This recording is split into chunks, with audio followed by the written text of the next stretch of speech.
Sa mga lahat din po, lalo na sa mga bata, palagiin natin silang kumakain ng gulay. Guys, ayan, sarap niya, no? Kakain na naman tayo. Ang kalabasa ay malinaw sa mata, o pangpalinaw sa mata.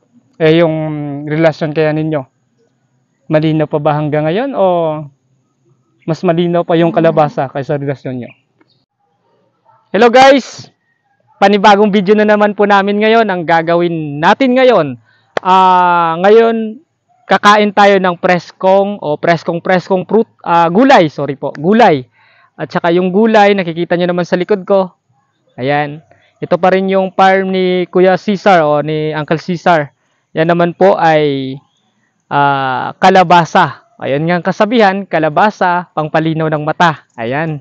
Ayan yung malalaki. Kakain tayo ng presko na ganyan. Marami to guys. Siguro haharbisin to ni Kuya Cesar sa next week. Kaya ngayon, samahan niyo po kami. Pipiliin natin yung maliliit na kalabasa. Hindi to, malaki na to. Ay, ito. Mga ganito kalaki. Ito yung kakainin nating preskong kalabasa. Tingnan niyo po guys. Ayan. Ayan. Preskong kalabasa to guys. Yan, puputulin natin yan. Ayan. Ito na. Bagong-bago pa talaga. Ito yung kakainin natin. Kaya, fresh na fresh talaga yung pagkain natin ito. Tsaka, punta tayo dito. Hugasan natin muna. Kukunin ko pala yung mga gamit ko na panghugas. Wait lang po. Lagay ko muna dito guys. Ayan. Kukunin ko muna yung mga gamit na panghugas. Kaya, guys, ito na po, nakuha na natin. Dito natin yung kainin banda. Oh. Dito. Ayun guys, so may malaking kalabasa din dito. Oh. Ayan. Dito, kasi malinis dito guys. Ayan, tingnan nyo yan. May kalabasang malaki dyan. Ito pa rin yung gagamitan natin. Ayan. Hugasan muna natin. Preskong presko pa talaga. Yan. Hugasan muna natin para masarap yung pagkain natin. O nga po pala, comment kayo sa comment section natin kung ano pong klaseng pagluto nyo nito. Pagkakaalam ko, ginataang kalabasa at saka hinahalo sa mga pakbet, hinahalo sa, hindi nawawala po ito eh. Diba guys? Pwede siyang puro kalabasa na lagyan ng gata. At ina-blender nila. Saka masarap dito blender, iinumin nyo po. Blend nyo po. Saka ito, sa mga lahat din po, lalo na sa mga bata, palagiin natin silang kumakain ng gulay. Lalo na yung kalabasa, ay pangpalinaw ng mata. Maraming mga benepisyo nito. Sasabihin namin mamaya-maya. Saka ito, nahugasan na natin. Kunin natin ulit yung yan. At saka sa pagluto pala nito guys, tama, sabihin namin, huwag nyo na kunin yung yung balat. Kasi yung balat nito, may vitamins din yan. Yan, slice na natin guys. Ayan, sarap niya no. Kaya slice pa natin ng tatlo. Tsaka, yan. Tapos hugasan natin. Kuha yung dagta niya. Malinis yan guys ha, umulan man kagabi. Ayan, kakainin na natin. Pero bago yon, bago natin na-slice na, pasalamat muna tayo sa Panginoon Diyos. Yan. Tapos, salamat tayo. Amen. Okay. Tsaka yon, bago tayo kakain uli ng mga natanggap nating mga biyaya, pakibasbasa na magpapasalamat tayo sa ating Panginoon Diyos. Yan, ito guys, kakainin na po natin. O nga pala sa kumakain nito, pasintable po na mga professional tambay lang po ang kumakain nito. Huwag nyo po kami gayahin mga bata lutuin muna ito, masasabihin yung mga magulang nyo na lutuin muna bago kainin. Ito na po. Sarap. Para siyang singkamas. Tamis. Sarap po. Isa pa.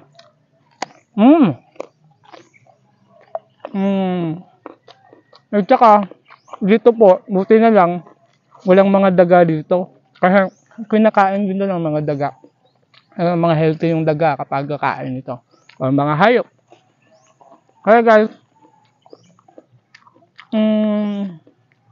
sarap ng lasa. Kung kumaintindihan. Pero first time ko pong kumain nito. Tsaka sabi nga nila, kapag hindi mo ipaparaan sa apoy, makukuha mo lahat ng 100% na sustansya na kung anong kinakain mo. Lalo na yung ano niya o balat. Tsaka pati yung buto niya, kinakain din natin. Kaya pwede din kayo maggawa ng sausawan. Pero ako, hindi ako mahilig sa sausawan talaga. Kaya, pwede din kayo magsuka para healthy. Yun na po. Ang makukuha po natin sa pagkain ng kalabasa ay mayaman po ito sa vitamina A, C, at E. Harap.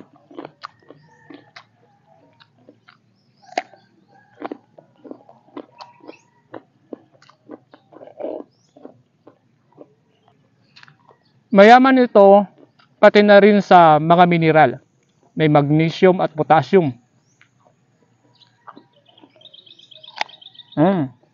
Sarap. Ito pa.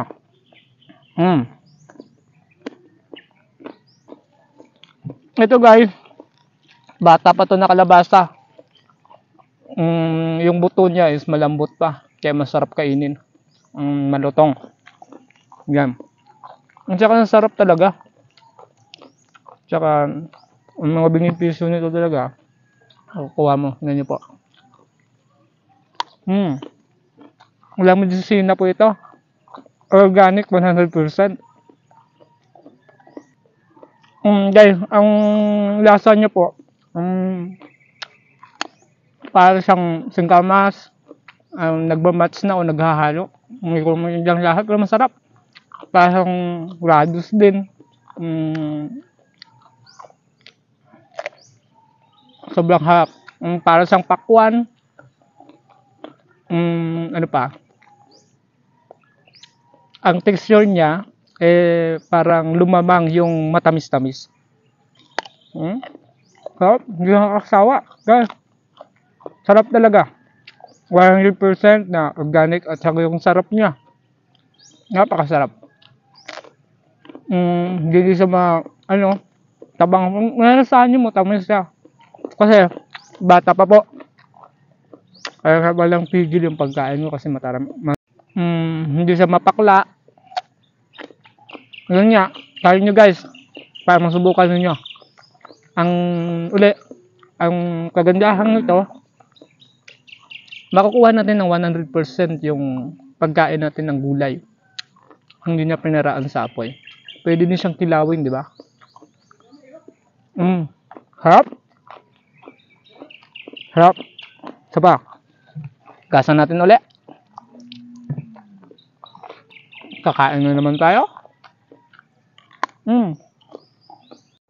Ang pagkain din pala ng kalabasa guys, ay nakakatulong po para pababain yung cholesterol po natin. Totoo pala ang sabi nila na ang sabi nila na pangpalinaw po ng paningin ang kalabasa, o tinatawag na pangpalinaw ng mata. Guys, yung talong naman po, comment po kayo, ano naman yung talong? Hindi, biro lang po. Ito ang kalabasa. Sarap.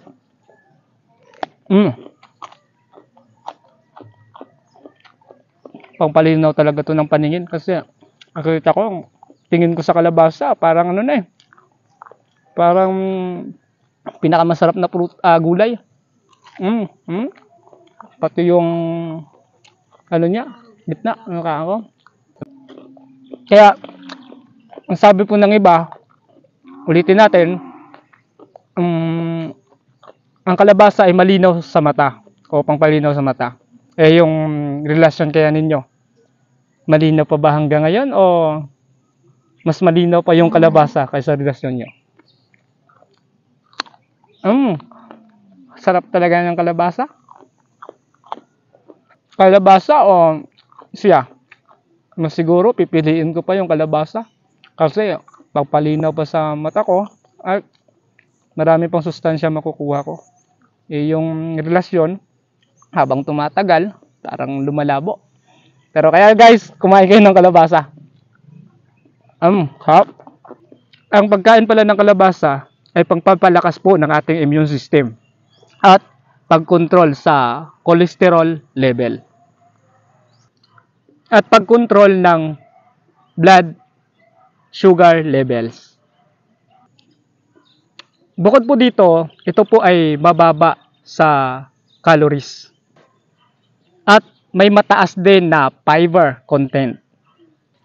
Alam po natin na ang fiber ay nakakatulong sa pagpapabuti digestive health.